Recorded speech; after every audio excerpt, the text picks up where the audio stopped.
পশ্চিমবাংলায় মমতা ব্যানার্জি হেরে যাওয়ার পর থেকেই বন্ধ করে দিলেন সমস্ত প্রকল্প, যেমন লক্ষ্মীর ভাণ্ডার, যুবসাথী, যুবশ্রী, ট্যাবের টাকা ইত্যাদি প্রকল্প বন্ধ করে দিয়ে। তাহলে কি বিজেপির সরকার নরেন্দ্র মোদী আবার কি নতুন করে প্রকল্প চালু করবে না করবে না? কিছু কিছু খবরে শোনা যায় যে আবার নতুন করে প্রকল্প চালু করবে, মাসে ৩,০০০ টাকা করে দেওয়া হবে।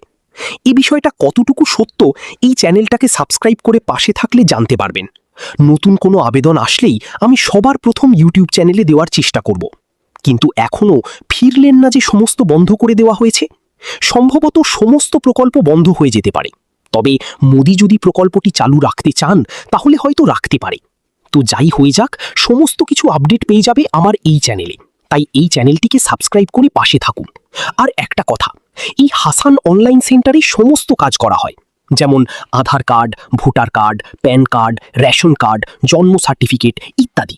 আর সমস্ত সরকারি ফর্মের কাজ করা হয়। তো যারা করতে চাও তাড়াতাড়ি যোগাযোগ করো এই হোয়াটসঅ্যাপ নাম্বারে। তো অবশ্যই আমার ভিডিওটা শেয়ার করে দাও আর সাবস্ক্রাইব করে পাশে থাকুন।